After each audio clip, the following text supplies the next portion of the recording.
Hello dear students, this is our last video lecture in the series of previous year questions based upon NMR spectroscopy in one shot. Let's do it. Next question है आपके पास give the number of signals their respective positions and multiplicity in the PMR spectra of the following compounds. ठीक है, आपके पास formulas क्या है? CH3 CH2 Cl, second है CH3 CH Br2 and next है CH2 Br CH2 Br. सो सबसे पहले हम करेंगे CH3 CH2 Cl ethyl chloride को. ठीक है, तो इथाइल क्लोराइड्स के अंदर आप क्या देखते हो? टोटल नंबर ऑफ सिग्नल्स कितने हैं? 2. 1 from these 2 hydrogens and 1 from these 3 hydrogens. तो हमने कहा कि आपके पास टोटल नंबर ऑफ सिग्नल्स आते हैं 2. अब जब इनकी स्प्लिटिंग देखते हैं हम, तो स्प्लिटिंग कैसे देखेंगे नेबर को? तो जब CH3 के जो सिग्नल की स्प्लिटिंग होती है वो 2 हाइड्रोजन CH2 की वजह से होती है. तो CH2 पे कितने हाइड्रोजन? 2, तो 2 + 1 3. तो CH3 का जो सिग्नल होगा वो ट्रिपलेट में जो है स्प्लिट हो जाएगा. देन आपके पास जो CH2 का सिग्नल है वो इन CH3 हाइड्रोजन्स की वजह से है. तो CH3 के हाइड्रोजन्स 3 है, तो आपके पास 3 + 1 रूल हो गया 4. तो इट मीन्स वो क्वार्टेट के अंदर स्प्लिट हो गया. ट्रिपलेट एंड क्वार्टेट स्प्लिटिंग हुई. देन डेल की वैल्यू गिवन है 1.7 एंड सेकंड केस में क्वार्टेट है तो 3.4.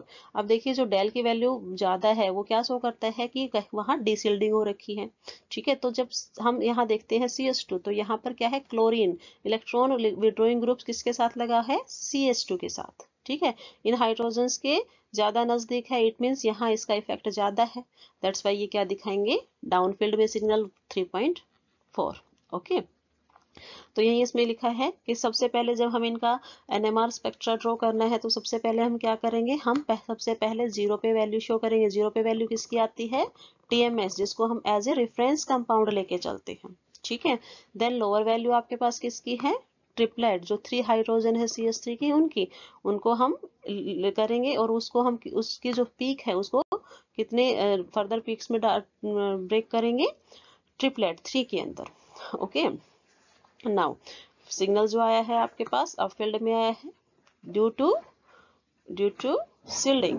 ओके, सेकंड थिंग क्वार्टेट है 3.4 पे सिग्नल्स आया है. तो हमें पता है मैग्नेटिकली जो है आपके पास 2 हाइड्रोजन इक्विवेलेंट है, और जब 2 हाइड्रोजन तो उस केस में आपके पास क्या है? यहाँ वो जो आपके पास 3 हाइड्रोजन्स की वजह से उनकी स्प्लिटिंग होती है और वो सिग्नल्स किस में देते हैं? डाउनविल्ड में. तो 3 हाइड्रोजन्स की वजह से स्प्लिटिंग होगी तो 3 + 1 मीन्स क्वार्टेट के अंदर हो गई. ठीक है, अब यहाँ पे डाउनफील्ड क्यों हुआ है? सभी को पता है कि आपके पास क्या है यहाँ पर?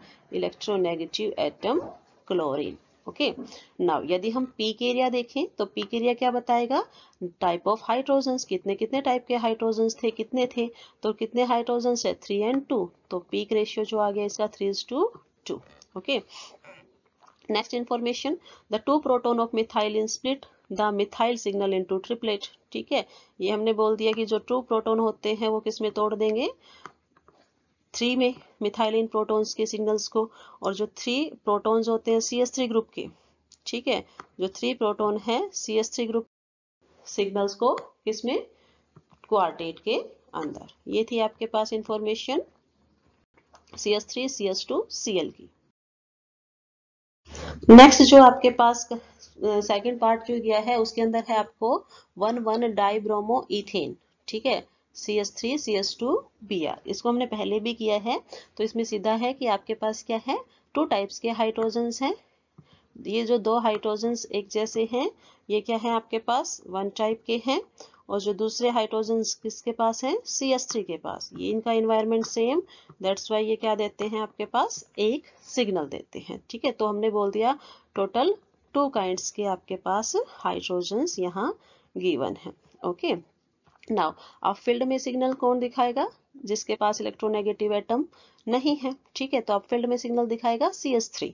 वैल्यू इसकी होंगी 2.5. ओके, और जो डाउनफील्ड में सिग्नल दिखाएगा वो किसकी वजह से दिखाया जाएगा? डाउनफील्ड में जो सिग्नल है वो दिखाया जाएगा ब्रोमीन एटम की वजह से.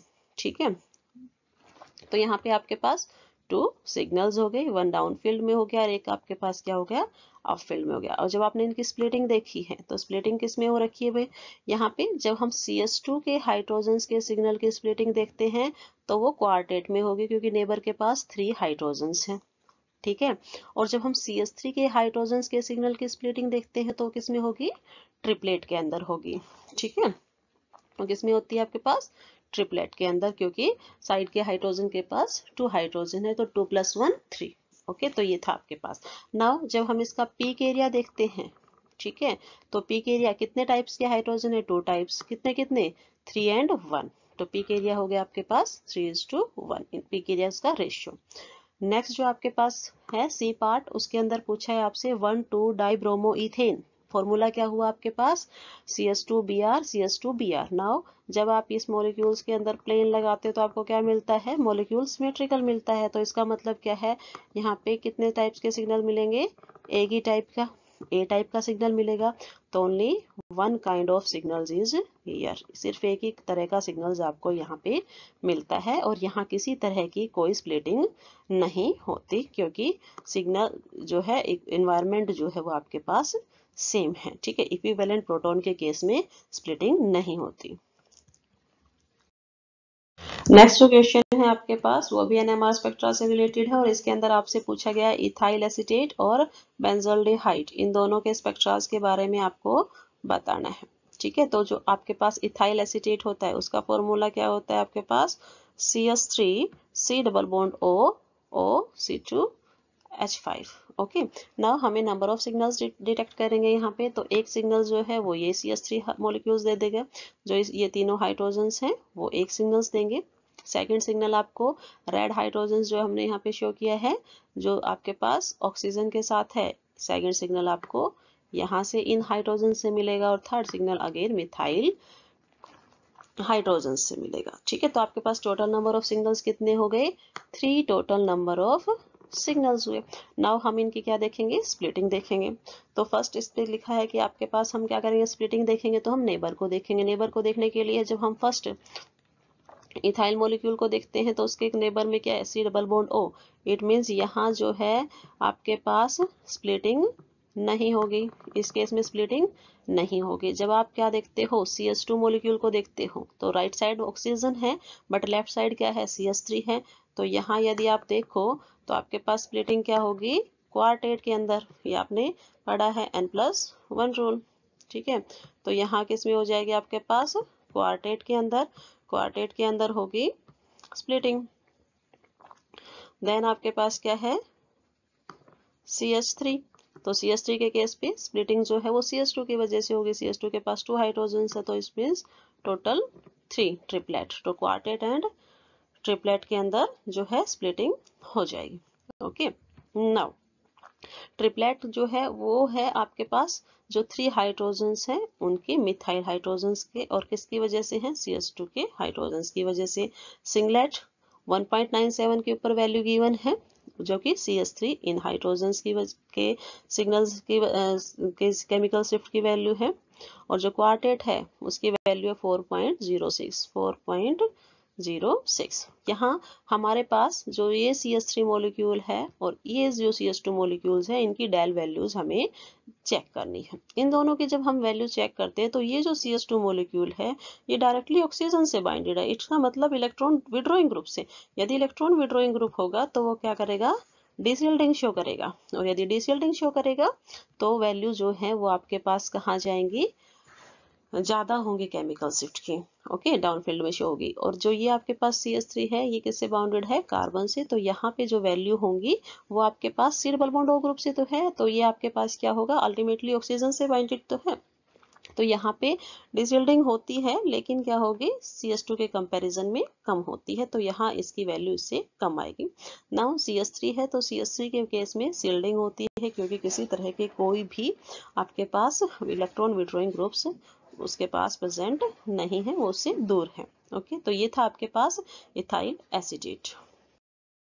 इसी का पार्ट बी जो है वो क्या है आपके पास, बेंजल्डिहाइड का NMR स्पेक्ट्रा। तो बेंजल्डिहाइड के केस में आप देखते हो कि आपके पास एक सिग्नल जो है वो कहाँ से मिलता है, एल्डिहाइडिक आपके पास जो प्रोटॉन है उससे, और जो दूसरा है बेंजीन के जो हाइड्रोजन्स है वो आपको क्या देते हैं, कॉम्प्लेक्स मल्टीप्लेट देते हैं, क्योंकि पांचों हाइड्रोजन्स की वजह से। वैल्यू बेंजीन की 7 पे आती है, तो वैल्यू जो यहाँ पे आई है वो कितनी आई है, C double bond O group की वजह से वैल्यू इंक्रीज हो जाएंगे 7.3028। ठीक है, तो यहाँ क्या है आपके पास, जो 5 aromatic protons form a complex multiplet at 7.328 and these 5 protons are not equivalent to each other। ठीक है, मल्टीप्लेट जो मिला है वो 5 हाइड्रोजन्स की वजह से मिला है, और ये 5 हाइड्रोजन्स इक्विवेलेंट नहीं है। The two ortho position are of one kind. Ortho position जो आपके पास है, जिसको मैंने B से डिनोट किया है, वो क्या है, वन काइंड के हैं, और जो दो मेटा पे है वो क्या है, अलग काइंड के हैं, वो एक जैसे हैं, एंड पैरा पोजीशन पे है वो उन सब से अलग है। तो 3 टाइप्स के आपके पास बेंजीन रिंग के ऊपर वहां। It is due to stronger electron attracting carbonyl group attached to the benzene ring which cause desilting of ortho, meta and para protons to different extent and hence different chemical shift। ठीक है, values जो है हमने एक range में लिखी है 7.328। ठीक है, तो ये जो कार्बोनिल कंपाउंड होता है इसकी इलेक्ट्रॉन विड्रॉइंग पावर जो ऑर्थो है उसके ऊपर क्या होगी, सबसे ज्यादा, देन मेटा, देन पैरा। तो जो वैल्यूज है वो 3 हमने एक रेंज के अंदर लिखी है, 8 तक आपके पास डाउन फील्ड में वो वैल्यूज शो करता है। ठीक है, this is why the signal due to aromatic proton appear as a complex multiplet. हमने यहाँ पे लिखा था कि आपके पास कॉम्प्लेक्स मल्टीप्लेट मिलता है क्योंकि कार्बोनिल ग्रुप जो है वो डिफरेंट डिसोल्डिंग शो करता है बेंजीन के हाइड्रोजन्स पर। The aldehyde proton absorbs the downfield at 10। Aldehydic protons जो सिग्नल देता है वो 10 पर देता है। नेक्स्ट है आपके पास NMR spectra of acetophenone. Acetophenone का आपने NMR स्पेक्ट्रा बताना। तो एसिटोफिनोन का जो फॉर्मूला होता है वो होता है आपके पास C6H5 C double bond O CH3। Now total number of signals जब हम यहाँ देखेंगे तो आपके पास जो 3 हाइड्रोजन्स हैं मिथाइल ग्रुप के, ये जो 3 हाइड्रोजन्स हैं ये क्या देते हैं आपके पास, एक टाइप का सिग्नल देते हैं। सेकंड जो आपके पास यहाँ ऑर्थो पोजीशन पे प्रेजेंट है वो दोनों एक टाइप का सिग्नल्स देते हैं हाइड्रोजन्स, और साथ ही साथ जो आपके पास यहाँ पर मेटा एंड पैरा पर प्रेजेंट है वो क्या देते हैं आपके पास, एक सिग्नल प्रोवाइड करते हैं। तो टोटल नंबर ऑफ सिग्नल्स आपके पास 3 मिले। क्या है, एक one is singlet, one singlet किसकी वजह से आ रखा है आपके पास, जो CH3 के हाइड्रोजन्स हैं उनकी वजह से। ये जो CH3 के हाइड्रोजन्स हैं उनकी वजह से वन सिंगलेट मिलता है आपको, और C डबल बॉन्ड O उसकी वैल्यूज को, CH3 की वैल्यू वैसे CH बॉन्ड की 0 to 1 होती है, ये वैल्यू डाउनफील्ड की वजह से 2.47 हो गई है। ठीक है, नाउ नेक्स्ट जो है क्या दिखा है आपने, आपके पास मिला है कॉम्प्लेक्स मल्टीप्लेट। ठीक है, जो कॉम्प्लेक्स मल्टीप्लेट मिला है वो कहाँ पर मिला है, ये मिला है आपको 7.50, जो 2 मेटा और एक पैरा प्रोटॉन है। लास्ट वन ये जो है आपके पास 2 मेटा और एक पैरा, ये जो है ये आपके पास वैल्यू देता है 7.50 पर। ओके, और जो कॉम्प्लेक्स मल्टीप्लेट आपके पास ऑर्थो पे मिला है, क्योंकि ऑर्थो जो है वो C डबल बॉन्ड O के ज्यादा नजदीक कार्बन है, तो उस पे जो है वो इलेक्ट्रॉन विड्रॉइंग पावर जो है वो ऑर्थो पोजीशन पे ज्यादा शो करेगा। ठीक है, इलेक्ट्रॉन विड्रॉइंग टेंडेंसी यहाँ इनके ऊपर इफेक्ट ज्यादा होगा, दैट्स वाई यहाँ पर जो सिग्नल है वो ज्यादा वैल्यूज दिखाएगा 7.90, मतलब ये जो हाइड्रोजन है वो ज्यादा डाउनफील्ड में एब्जॉर्प्शन शो करेंगे। ये था आपके पास एसिटोफिनोन का। नेक्स्ट क्वेश्चन जो है वो भी NMR स्पेक्ट्रा से ही है, और इसके अंदर पूछा गया है discuss the NMR spectra of ordinary ethanol. ठीक है, ordinary ethanol and ultra pure ethanol, इन दोनों के बारे में पूछा है। एक आपके पास ऑर्डिनरी प्योर अल्कोहल है, एक अल्ट्रा प्योर अल्कोहल है, और उन दोनों के बीच में आपने डिफरेंस बताना है। ठीक है, तो आप इथेनॉल का फॉर्मूला क्या लिखते हो, इथेनॉल का फॉर्मूला क्या होता है, CH3 CH2OH। ठीक है, तो ये जब यहाँ हम फॉर्मूला देखते हैं तो उसके अकॉर्डिंग आपके पास सिग्नल्स क्या हो गए, सिग्नल्स आपके पास हुए 3, वन सिग्नल्स आपके पास कहाँ से मिलेंगे? 3 हाइड्रोजन्स की वजह से। यहाँ 2 हाइड्रोजन्स एक सिग्नल्स देंगे और ये जो OH हाइड्रोजन है ये क्या देगा आपके पास? 1 सिग्नल। टोटल आपके पास 3 सिग्नल्स मिले। ठीक है, अब आप यहाँ देखते हो कि आपके पास स्प्लिटिंग कैसे हुई। ठीक है, तो यहाँ जो हाइड्रोजन्स है उसका नेबर ऑक्सीजन है। ठीक है, और इसके पास कोई हाइड्रोजन्स नहीं है, तो इसके पास जो स्प्लिटिंग होगी वो क्या होगी? इस केस में स्प्लिटिंग नहीं होगी। ठीक है, जब आप इस CH2 हाइड्रोजन्स के सिग्नल्स देखते हो, ठीक है, तो वो इसके नेबर 2 है, इस साइड भी और लेफ्ट साइड में भी है और राइट साइड में भी है। जब आप लेफ्ट साइड में देखते हो तो ऑक्सीजन है, तो वहां पे ये आपके पास कोई स्प्लिटिंग नहीं होगी। ठीक है, जब आप राइट साइड में देखते हो तो कितने हाइड्रोजन्स है? 3। तो 3 हाइड्रोजन्स की वजह से सिग्नल्स क्या आ जाएंगे? 4। ओके, और जब आप CH3 के हाइड्रोजन्स की स्प्लिटिंग देखोगे तो CH3 के हाइड्रोजन्स की स्प्लिटिंग जो है वो कितने में होगी? 3 में, क्योंकि नेबर के पास 2 हाइड्रोजन्स है। ठीक है, तो ये आपके पास हुई इनकी स्प्लिटिंग। नाउ अब हमें इनकी पोजीशंस देखनी है। ठीक है, कि पोजीशन कहाँ है। जो सिंगलेट मिला आपको, सिंगलेट किसकी वजह से मिला है? जो एक हाइड्रोजन है किसका? OH का, उसकी वजह से। ओके, अब इसकी वैल्यू जो है वो 4.8 है, सबसे ज्यादा है। क्यों है? क्योंकि इसके साथ क्या लगा है? Electronegative atom. ये फिर दोबारा से सिग्नल्स को कहाँ लेके जाएगा? डाउनफील्ड में। तो डाउनफील्ड में वैल्यूज डेल की 4.8 आ गई। सेकेंड थिंग्स, आपके पास जो 2 था, CH2, जो 2 हाइड्रोजन्स गिवन है आपके पास, तो इनकी वैल्यूज आपको कहाँ पे मिलती है? क्वार्टेट सिग्नल्स होगा इसका, स्प्लिटिंग इसकी क्वार्टेट में होगी, क्योंकि नेबर क्या है? 3 है, तो क्वार्टेट हो गया। सिग्नल्स जो है वो 3.63 पे मिलेगा। ठीक है, देन आपके पास जो सिग्नल्स होता है वो कहाँ मिल रहा है? 1.2 के ऊपर, क्योंकि यहाँ पे सिल्डिंग होती है। ठीक है, तो जो फर्स्ट और सेकंड केस है, A और B, उनके अंदर सिल्डिंग होती है, एंड C केस जिस मीन्स OH का जो है केस, उसमें डीसिल्डिंग होती है। ठीक है, तो कह रहा है कि आपके पास क्या है? अपफिल्ड ट्रिपलेट, डेल की value 1.2 due to proton present on neighbours methylene group. Then आपके पास सिग्नल्स जो सेकंड मिला है वो क्या मिला है? क्वार्टेट। किसकी वजह से मिला है? जो नेबर के पास प्रोटॉन प्रेजेंट है उनकी वजह से। डाउनफील्ड सिग्नल्स 4.8 किसकी वजह से मिलता है? ऑर्डिनरी जो आपके पास दे रखा है ऑक्सीजन की वजह से। ओके, नाउ हमें डिफरेंस देखना है। दोनों क्या है? इथेनॉल है, but one is ordinary and another one is ultra pure. ठीक है, if we talk about the ordinary ethanol, then there is no splitting take place. ordinary ethanol के अंदर कोई भी स्प्लिटिंग नहीं होती है, क्योंकि जो हाइड्रोक्सी प्रोटॉन होता है उसके अंदर जब आप एक्सचेंज देखते हो तो बहुत ही जल्दी होता है, बहुत ही रैपिड होता है, one molecule to another. Suppose here is a CH3OH, one CH3OH है, अनदर CH3OH, तो आपके पास CH3OH के मॉलिक्यूल है। यदि हमें इनका रैपिड एक्सचेंज हमें इनका एक्सचेंज देखना है, तो हमने क्या लिया? वन को स्टार मार्क किया, मीन्स वन का आइसोटोप ले लेते हैं। जब हम इसका एक्सचेंज देखेंगे तो क्या होगा? जो ये हाइड्रोजन है वो कहाँ चला जाएगा? दूसरे इथेनॉल के अंदर। तो आपके पास इससे आप शो कर सकते हो कि हाइड्रोजन का एक्सचेंज कैसे हुआ है। तो ये कह रहा है कि ऑर्डिनरी इथेनॉल जो होता है उसमें स्प्लिटिंग नहीं होती है। ठीक है, क्योंकि रैपिड एक्सचेंज होता है OH का। बट यदि आप प्योर इथेनॉल की बात करते हो जो 100% प्योर है, तो उस केस में आपके पास प्रोटॉन ट्रांसफर प्रोसेस होता है, और वो कैसे होता है? स्लो होता है। ठीक है, then PMR spectra recorded splitting of signals of OH, ठीक है, and CH2 due to coupling. Similarly case of alcohols, amine and amides.